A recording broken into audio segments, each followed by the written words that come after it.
دوں گا. سنیں، میلاد شریف کا مہینہ رحمتوں اور برکتوں والا مہینہ ہے.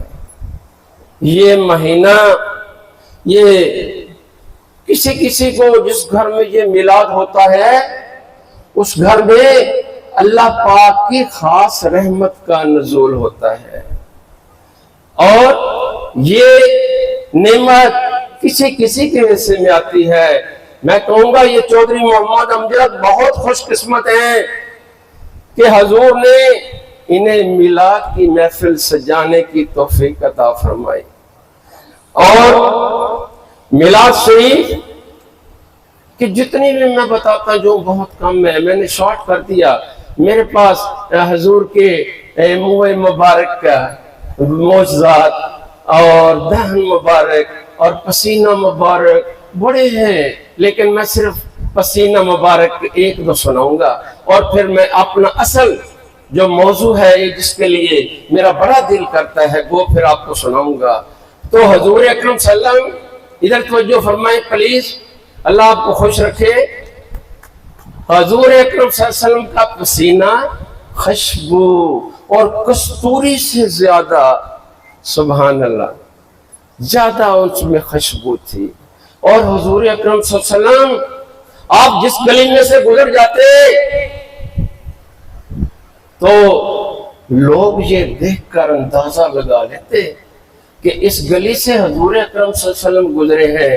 اس گلی میں خوشبو ہی خوشبو ہوتی.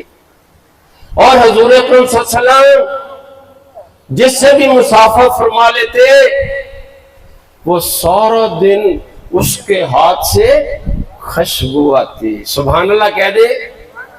اور حضور اکرم صلی اللہ علیہ وسلم جس کے بچے کے سر پہ پیار دے دیتے وہ بچہ سب سے ممتاز ہو جاتا، اس کی خوشبو ختم ہی نہ ہوتی. اور کیا کہنے آپ کے، آپ پتھر کو بلاتے ہیں دریا کے دوسری طرف ہے وہ تیرتا ہوا آپ کے پاس آ رہا ہے، درخت کو بلاتے ہیں وہ بھاگا آ رہا ہے، اور جس پر پتھر پر آپ اپنا پاؤں مبارک رکھتے ہیں وہ نرم ہو جاتا ہے. اور حضور صلی اللہ علیہ وسلم جنگ میں ایک آتے ہیں صحابی، ان کی وہ تلوار ٹوٹ جاتی ہے، آپ صلی اللہ علیہ وسلم اس کو ایک لکڑی عطا فرماتے ہیں اور وہی وہ تلوار بن جاتی ہے. سبحان اللہ. اب میرا اصل موضوع جو ہے وہ میں سنانے لگا ہوں. یہ جو عاشق رسول ہے نا، ذرا توجہ سے آپ نے سننا ہے، 5 منٹ کا سب میری طرف دیکھنا ہے.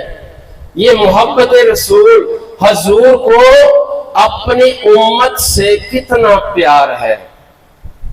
اور جو عاشق رسول ہے نا، میرے ان کی امید ہے کہ ان کی آنکھوں میں نم بھی ضرور آ جائے گی یہ سن کے. تو ذرا توجہ سے سننا ہے، سب ادھر توجہ رکھیں. یہ واقعہ ہے غار سجدہ. کس کا واقعہ ہے؟ غار سجدہ. یہ جو ہے نا غار سجدہ، یہ غزوہ خندق کے عقب میں واقعہ ہے. اور اس غار کا واقعہ سنیں.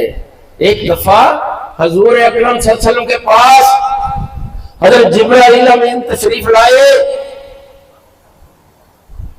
تو آپ نے پوچھا، جبرائیل، بات میری سمجھ آ رہی ہے بیٹا؟ بہت شکریہ. جبرائیل کہاں سے آ رہے ہو؟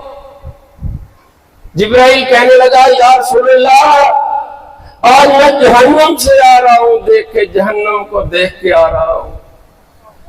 آپ نے فرمایا، جہنم میں تم نے کیا دیکھا؟ اس نے کہا، یا رسول اللہ میں نے فلاں امت کو دیکھا، میں نے فلاں پیغمبر کی امت کو دیکھا، میں نے فلاں پیغمبر کی امت کو دیکھا. تو حضور اکرم صلی اللہ علیہ وسلم نے فرمایا، کیا تم نے میری امت کو بھی دیکھا؟ تو اس پر حضرت جبرائیل علیہ السلام خاموش ہو گئے. آپ نے پھر جبرائیل سے پوچھا کہ آپ نے میری امت کو بھی وہاں دیکھا؟ آپ پھر خاموش ہو گئے. جبرائیل خاموش ہو گئے. جب تیسری دفعہ پھر پوچھا ادھر توجہ کریں پھر آپ کو پوری سمجھ آئے گی۔ جب تیسری دفعہ پوچھا تو جبرائیل کہنے لگا یا رسول اللہ آپ کی امت کو بھی میں نے دیکھا ہے۔ یہ کہنا ہی تھا حضور اکرم صلی اللہ علیہ وسلم زارو قطار رونے لگ گئے۔ حضرت جبرائیل علیہ السلام واپس چلے گئے، آپ وہاں سے اٹھے اور سیدھے وہی غار سجدہ آج بھی موجود ہے، غار سجدہ میں جا کر 3 دن اور 3 رات وہاں سجدے میں پڑے رہے رو رو کے اپنی امت کے مغفرت کے لیے۔ سبحان اللہ۔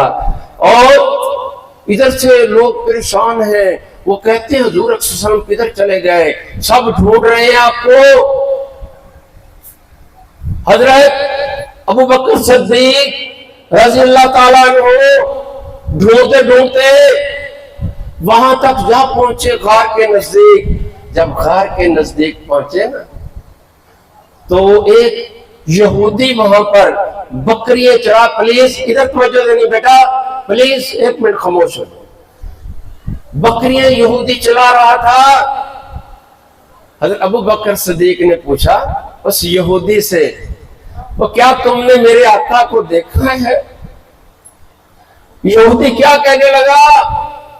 یہودی کہنے لگا میں نے آپ کے آقا کو تو نہیں دیکھا، لیکن یہ جو پہاڑی ہے اوپر یہ اونچی، یہاں سے رونے کی آواز آتی ہے، وہاں سے رونے کی آواز آ رہی ہے۔ حضرت ابو بکر صدیق رضی اللہ تعالیٰ عنہ نے فرمایا وہی تو میرے آقا ہیں۔ آپ بھی رونے لگ گئے اور وہاں آپ تشریف لے گئے، دیکھا حضور صلی اللہ علیہ وسلم سجدے میں پڑے ہوئے ہیں اور اپنی امت کی مغفرت کے لیے دعا کر رہے ہیں۔ حضرت ابو بکر صدیق فرمانے لگے یا رسول اللہ چلے میرے ساتھ تشریف لے چلے۔ آپ نے فرمایا میں نے نہیں جانا جب تک میری امت بخشی نہ گئی۔ سبحان اللہ، کتنا فکر ہے ہمارے پیارے نبی کو، ہمارے امت کا۔ تو ابو بکر صدیق ادھر توجہ کرے، ادھر سنے، بس 2 منٹ کا واقعہ ہے۔ حضرت ابو بکر صدیق واپس تشریف لے گئے، جا کے پھر صحابہ کو پتا چلا، وہ باری باری آنے لگ گئے، باری باری آنے لگ گئے، لیکن آپ نے فرمایا جب تک اللہ پاک میری امت کی مغفرت نہیں فرما دیتا میں نہیں جاؤں گا۔ پھر انہوں نے آپس میں مشورہ کیا کہ آپ صلی اللہ علیہ وسلم کو کیسے لایا جائے۔ تو حضرت مولا علی کرم اللہ وجہہ نے مشورہ دیا کہ آپ کی بیٹی حضرت فاطمہ رضی اللہ تعالیٰ عنہ، پیاری بیٹی، وہی آپ کو لا سکتی ہے۔ حضرت فاطمہ کے پاس گئے، حضرت فاطمہ کا رو رو کے برا حال ہے، وہ بھی حضور کی جدائی میں رو رہی ہیں۔ تو حضرت فاطمہ نے کہا کہ میں رات کے اندھیرے میں جاؤں گی۔ تو پھر رات کے وقت حضرت فاطمہ نے حضرت امام حسن حسین کو ساتھ لیا اور غار سجدہ میں تشریف لے گئیں۔ وہاں دیکھا تو حضور اکرم صلی اللہ علیہ وسلم سجدے میں پڑے ہوئے رو رہے ہیں۔ آپ نے کہا بابا جان گھر چلے؟ آپ نے فرمایا بیٹی میں نے نہیں جانا جب تک میری امت کی بخشش نہیں ہو جاتی۔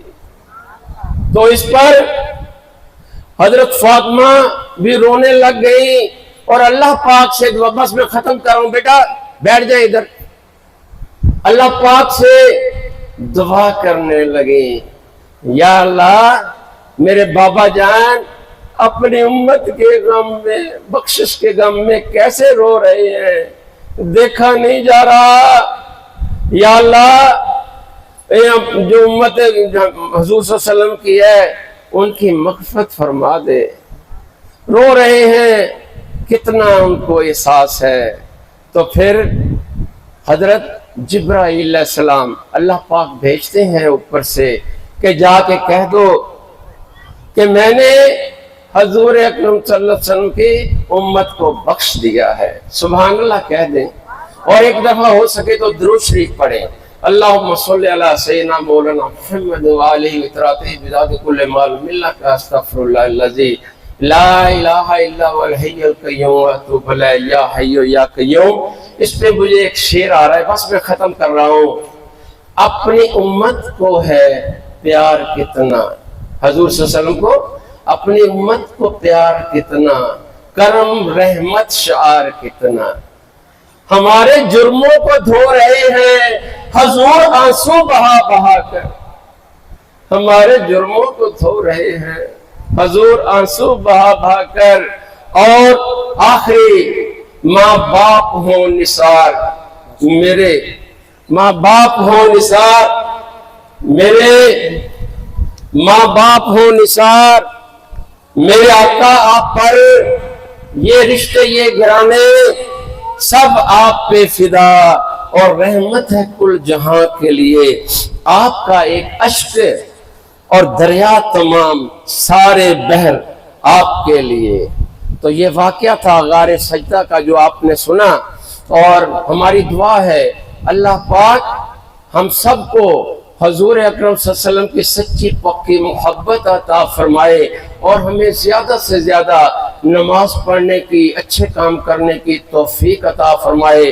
اللہ پاک ہمیں آسانیاں عطا فرمائے، اور آسانیاں بانٹنے کی توفیق عطا فرمائے۔ اپنا بہت خیال رکھیے گا۔ اللہ حافظ۔ السلام علیکم ورحمۃ اللہ وبرکاتہ۔ میرے روزانہ لیسن میاں جی کی اچھی باتیں آپ نے سننا ہے تو موبائل پہ، فیس بک پہ میرے روزانہ ایک حدیث شریف آ رہی ہے، اور ٹک ٹاک پہ محمد امین آسن، اور دیکھا کریں، اس کو شیئر کیا کریں۔ میں ایک ریٹائرڈ ٹیچر ہوں، اور آپ کا بہت شکریہ۔ اللہ حافظ۔ السلام علیکم ورحمۃ اللہ وبرکاتہ۔ اعوذ باللہ من الشیطان الرجیم۔